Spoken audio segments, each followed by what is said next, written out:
السلام علیکم، میں ہوں سمر عباس۔ آج کے پروگرام میں ہمارے ساتھ موجود ہیں leader of the opposition Omar Ayub صاحب، جن سے ہم بات کریں گے کہ پاکستان تحریک انصاف اپنے بڑے اہداف جن میں عمران خان کی رہائی، الیکشن کا آڈٹ اور سیاسی سپیس کا اصول، ان اہداف کے حصول میں کیوں ناکام رہی؟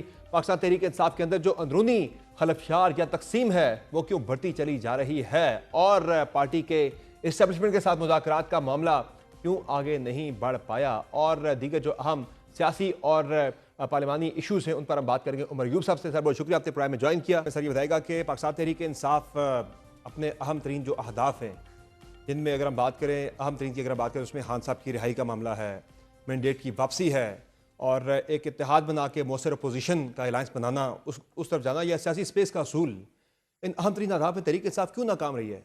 بسم اللہ الرحمن الرحیم۔ سمر صاحب بہت شکریہ، آپ نے اپنے پروگرام پہ مدعو کیا۔ دیکھیں، سب سے پہلی چیز یہ کہ اس وقت جو حالات ہیں یہ کوئی نارمل ڈیموکریٹک جمہوری دور میں ہم لوگ گزر نہیں رہے ہیں۔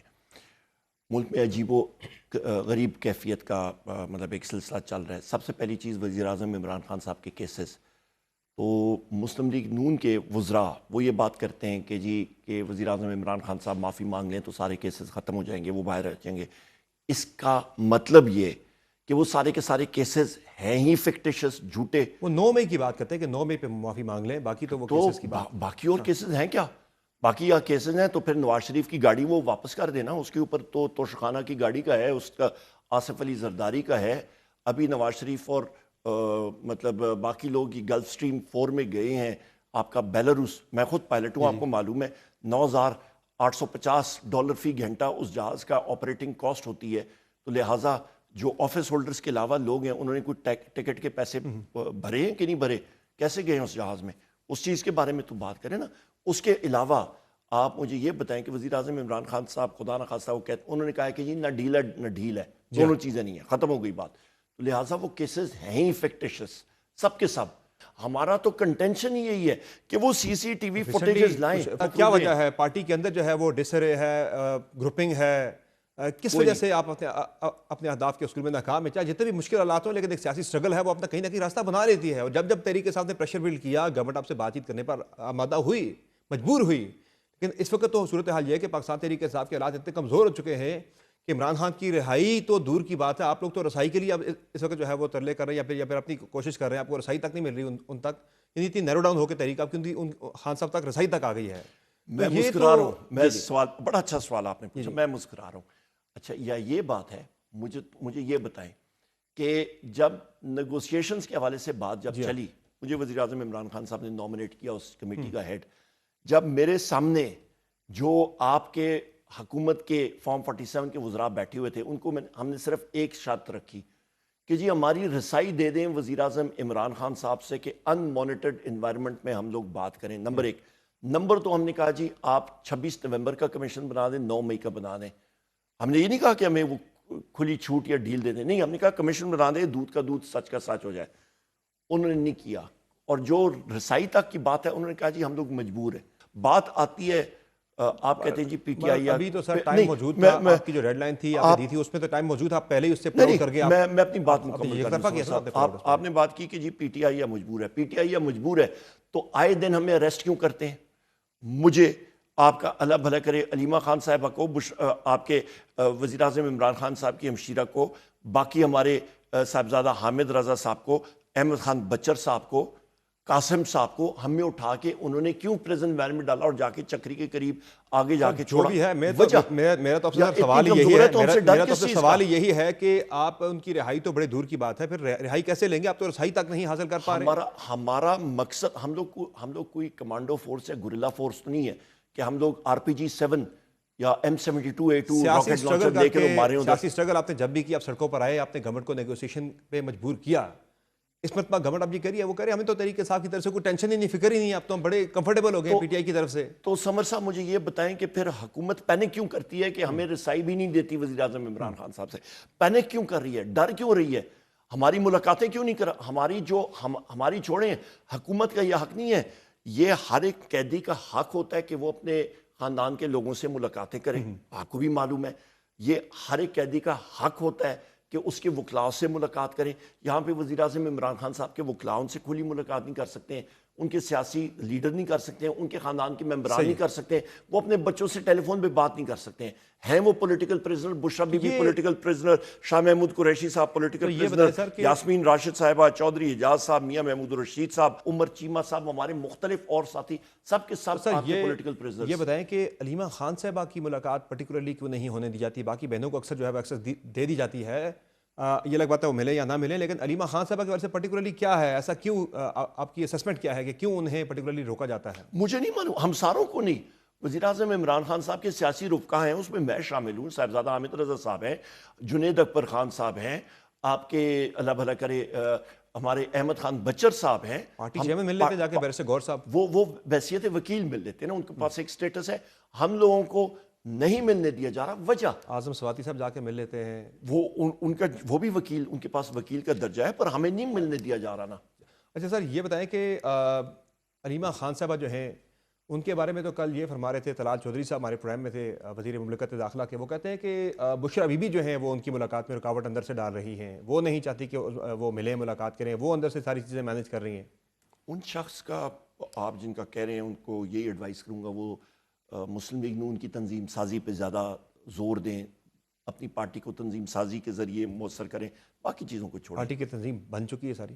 نہیں, میں ان کی بات کر رہا ہوں, وہ تنظیم سازی پہ زور دیں. ظاہر ہے وزیر مملکت ہیں, انفارمڈ ہیں, ان کے پاس چیزیں ظاہر ہے آ جاتی ہیں. چلیں ان کا معاملہ چھوڑ دیتے ہیں, یہ جو ایک رائے بن گئی ہے کہ اندر سے جو ہے وہ ساری چیزیں بشرا بی بی مینیج کر رہی ہیں, وہ کیسے کر سکتے ہیں؟ وہ ان سے خود مطلب رسائی نہیں ہو رہی وہ اطلاع کی, لہٰذا ان کے پاس کیا وہ ہے, یہ غلط باتیں ہیں. تو سر پھر پارٹی میں کون فیصلے کر رہا ہے اس وقت؟ Who is calling the shots? ہمارے پاس پارٹی سٹرکچر ہے, ہمارے خان صاحب تو جیل میں نا, باہر کون کر رہا ہے سارا؟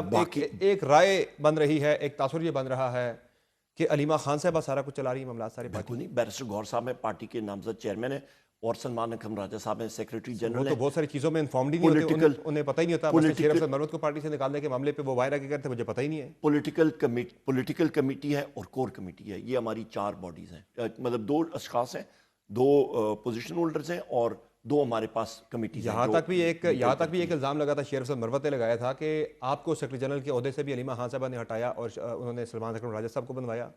میں نے تو ریزائن کیا, میں نے 2 بار ریزائن کیا, آپ کو خود معلوم ہے. میں نے ریزائن کیا, مجھے وزیر اعظم عمران خان صاحب کا میسج آیا کہ تم نے نہیں کرنا یہاں. پھر ہماری پارلیمنٹری پارٹی نے, اور انہوں نے مطلب میجورٹی کے ساتھ یونینیمسلی, میجورٹی کا الحمدللہ یونینیمسلی انہوں نے اس استعفے کو ریجیکٹ کیا. مہینے کے بعد پھر میں نے استعفیٰ دیا, کیونکہ آپ کو خود معلوم ہے میرے خلاف جتنے کیسز پڑے ہیں, ہر جگہ پہ مجھے جانا پڑتا ہے, ہر ATC, ہر انسداد دہشت گردی عدالت میں میری حاضری ہوتی ہے, تو میں پارٹی افیئرس کو چلا ہی نہیں سکتا تھا بحیثیت سیکرٹری جنرل. یعنی اس میں کوئی ان کا انفلوئنس نہیں تھا علیمہ خان صاحبہ کا؟ نہیں, کیوں, میں نے خود ریزائن کیا. مطلب سلمان اکرم راجہ صاحب ان کی چوائس تھے یا کس کی؟ وزیر اعظم عمران خان صاحب نے بتایا, انہوں نے خود کیا. اب بھی کوئی تبدیلی ہونے جا رہی ہے سیکرٹری جنرل کے عہدے کے بارے میں؟ نہیں, کیوں, باتیں چل رہی ہیں اس طرح کی کہ شاید تبدیل کرنے کے بارے میں, کیونکہ ان کی بارے میں پرسوں فیصل چودھری صاحب تو بتا رہے تھے باہر آ کے, خان صاحب نے بڑے ناراضگی کا اظہار کیا کہ وہ پارٹی کو جو وہ اسکول کی طرح چلا رہے ہیں, کلاس روم کی طرح چلا رہے ہیں. نہیں, میرے لیے میں ایسی کوئی چیز نہیں ہے. کیوں, وہ ان کی ملاقات بھی نہیں ہوئی ہے. کیسے, مطلب پارٹی میں ایک ڈسپلن ہونا چاہیے, ایک طور طریقہ ہونا چاہیے. تو یہ شیر افضل مروت صاحب نے آج کل علیمہ خان صاحب کو نشانے پہ رکھا. وہ تو کل جہاں تک کہہ رہے تھے کہ خان صاحب نے مجھے کہا تھا جب میں باہر تھا پارٹی کے معاملات چلا رہا تھا تو کہ ان کی آپ کال بھی نہ اٹھائیں ان کی, اور وہ یہ بھی بتا رہے ہیں کہ پارٹی کا سوشل میڈیا ایوری تھنگ جو ہے وہ ساری علیمہ خان صاحبہ کنٹرول کرتی ہیں. دیکھیے, وہ مروت صاحب سے آپ ڈائریکٹلی پوچھ لیجیے گا, وہ خود ہی آپ کو بتا. پارٹی کے اندر معاملات میں وہ انوالو رہے ہیں تو اپنا وہ بتا رہے ہیں, ایکسپیرینس شیئر کر رہے ہیں. جی, پارٹی کا میں آپ کو بتاتا ہوں, میں خود سیکریٹری جنرل رہا ہوں. ہمارے پارٹی, ہم لوگ ایک شخص سے ڈائریکشنز لیتے ہیں, اس کا نام ہے وزیر اعظم Imran Khan, end of story. باقی ہم لوگ کسی سے وہ نہیں مانتے ہیں, نہ کسی کو مطلب اکنالج کرتے ہیں. ڈائریکشنز آتی ہیں اور وہ ان کی طرف سے آتی ہیں. جب ان تک رسائی نہیں ہوتی پھر کون کرتا ہے فیصلے بھائی؟ وکلاء دے دیتے ہیں, پتہ لگ جاتا ہے, آ جاتی ہیں. تو سر اب یہ بتائیں کہ کیا لگ رہا ہے آپ کو جو حالات اس وقت چل رہے ہیں, خان صاحب کی رہائی نیئر فیوچر میں تو نظر نہیں آ رہی, آپ مانتے ہیں اس بات کو؟ نہیں, میں اس بات کو بالکل نہیں مانتا. اس کی وجہ یہ ہے کہ میرا اپنا رب پہ اوپر پورا بھروسہ ہے, اور جو ملک کے حالات جا رہے ہیں, جو اس وقت ملک میں آپ بے چینی دیکھ رہے ہیں, بلوچستان کے حالات اتنے سیریس ہیں. وزیر اعلیٰ بلوچستان صرف اور صرف اپنے گھر تک محصول ہو کے رہ گیا ہے. میرا چیلنج ہے, میں آپ کے پروگرام کے ذریعے چیلنج کرتا ہوں, بلوچستان حکومت کا وزیر اعلیٰ یا اس کا حکومت کا وزیر یا اس کا MP اکیلا اپنے حلقے میں جا کے کھڑا ہو جائے, یا اپنے اس پہ روڈ پہ اکیلا ٹریول کرے اور ویڈیو بنا کے میڈیا والوں کو اپلوڈ کرے کہ جی میں یہاں پہ کھڑا ہوں. رات کو میں نہیں کہہ رہا, میں دن کو بات کر رہا ہوں. بلوچستان کے حالات خان صاحب کی رہائی سے کیا تعلق ہے؟ کیونکہ وہ واحد شخص ہے وزیر اعظم عمران خان صاحب جو بلوچستان میں امن لا سکتا ہے. لوگ مانتے ہیں. آپ بارڈر ایریاز کے بارے میں وزیر اعظم تھے تب کون سا امن تھا وہاں پہ؟ حالات خراب تھے. یہاں پہ بالکل ایسے حالات نہیں تھے. آج حالات تو ذرا اوپر نیچے ہوتے رہتے ہیں, کبھی حالات زیادہ خراب ہو جاتے ہیں, کبھی کم ہوتے ہیں, لیکن حالات تب بھی وہاں پہ خراب تھے, تب بھی دہشت گردی کے واقعات وہاں پر ہو رہے تھے. ناٹ ایٹ آل سمر صاحب. اور خان صاحب نے تو وہاں پہ جانے سے انکار کر دیا تھا جب وہاں پہ لاشیں رکھ کے بیٹھے ہوئے تھے. وہاں پہ اوپن ٹریول ہو رہا تھا. ابھی تو یہ ہے کہ بلوچستان گورنمنٹ نے آفیشلی کہا ہوا ہے نہ ریل ٹریول کرے گی, نہ کوئی گاڑی مغرب کے بعد روڈوں پہ جائے گی. ابھی تو یہ حالات ہیں. دن دہاڑے لوگ نہیں جا سکتے ہیں. اس کے ساتھ 8 اور اضلاع ہیں. میں تو اس کو بالکل کم کر کے بتا رہا ہوں. آپ سندھ میں دیکھ لیں, کنال کا ایشو ہے. پیپلز پارٹی نے تو مسلم لیگ نون نے ایک دوسرے کے انہوں نے پیٹھ میں ایک خنجر کھوبا ہوا ہے, اور پیپلز پارٹی نے تو آصف علی زرداری نے 8 جولائی 2024 کو گرین انیشیٹو کی میٹنگ چیئر کر کے پریزیڈنٹ ہاؤس میں گرین انیشیٹو اور کنالز کا سندھ کا پانی اس نے چولستان ریگستان کو دے دی ہے. ابھی پیپلز پارٹی والے وہ مگرمچھ کے آنسو رو رہے ہیں. ادھر مسلم لیگ نون پیپلز پارٹی کا گلا کاٹ رہی ہے, پیپلز پارٹی جو ہے ان کا گلا کاٹ رہی ہے, مگرمچھ کے آنسو رو رہے ہیں. میری ہر ایک سپیچ اور میڈیا انٹریکشن آپ دیکھیں وہاں پہ واضح طور پہ میں نے بحیثیت لیڈر آف دی اپوزیشن کہا ہے کہ سندھ کے پانی پہ آپ یہ چیز نہ کریں, نہ ڈکیتی ماریں. آصف علی زرداری اور پیپلز پارٹی کو میں نے کہا ہے کہ جی انہوں نے چوری کی ہے سندھ کے لوگوں کی, اور یہاں پہ کاؤنسل آف کامن انٹرسٹ کا اجلاس آنا یہ چاہیے. عمر کوٹ میں تو ضمنی الیکشن میں نون لیگ اور تحریک انصاف آپس میں ایک تھے. یہاں پہ جناب, یہاں پہ آپ یہ اندازہ لگا لیں کہ پیپلز نون پارٹی لیگ آپ کے ساتھ تھی سر. وہ ان کے پاس اور چوائس کیا تھی؟ ساری پارٹیاں پیپلز پارٹی کے اگینسٹ ہیں. وہاں پہ تو وہ ان کو لوگ جو زمین پہ سندھ کی دھرتی پہ اس وقت دیکھ رہے ہیں, عمر کوٹ میں لال ملی صاحب کو ساری پارٹیوں نے سپورٹ کیا, ان کی واضح برتری تھی. پیپلز پارٹی نے موقف ہوتا ہے نا آپ کو یہاں آپ نون لیگ کے خلاف آپ ساری باتیں کرتے ہیں, مرکز کے اندر آپ کے سخت ترین مخالف ہیں, سندھ میں آپ ان کے ساتھ اتحاد کر کے الیکشن میں جا رہے ہیں. ہم لوگ دیکھیں وہاں پہ مسلم لیگ نون ابھی ہار جاتے, سیٹ ہار گئے ابھی نا. ویسے بھی وہاں پہ تو اوپن ریگنگ ہوئی ہے. مسلم لیگ نون نے باقی پارٹیوں نے کہا جی ہم لوگ آپ کو ووٹیں دیتے ہیں. ابھی میں الیکشن میں کنٹیسٹ کر رہا ہوں, میرا مخالف کوئی لگا ہوا ہے, ٹھیک ہے, مجھے کوئی آ کے کہتا ہے کہ جی میں آپ کو ووٹ دینا چاہتا ہوں, میں کہوں گا جی 100% ووٹ دے دو. میں تو یہ نہیں کہوں گا ووٹ مجھے نہ دو. نمبر 1. نمبر آپ کے ووٹر پہ یہ منفی اثر پڑا ہو وہاں پہ کہ مرکز میں اسی نون لیگ کو آپ گالی دیتے ہیں, یہاں آپ ان کے ساتھ مل کے الیکشن لڑ رہے ہیں. آپ کا آپ کو لوکلی آ کے ووٹ کوئی دے دے تو پھر میں یہ الیکشن جیتا ہوں. باقاعدہ اتحاد تھا سر وہاں پہ. نہیں, وہاں پہ مجھے مختلف پارٹیز نے ووٹ دیے. میرا الحمدللہ 1,94,000 ووٹ تھا. مجھے مختلف پارٹیز نے ووٹ دیا نا.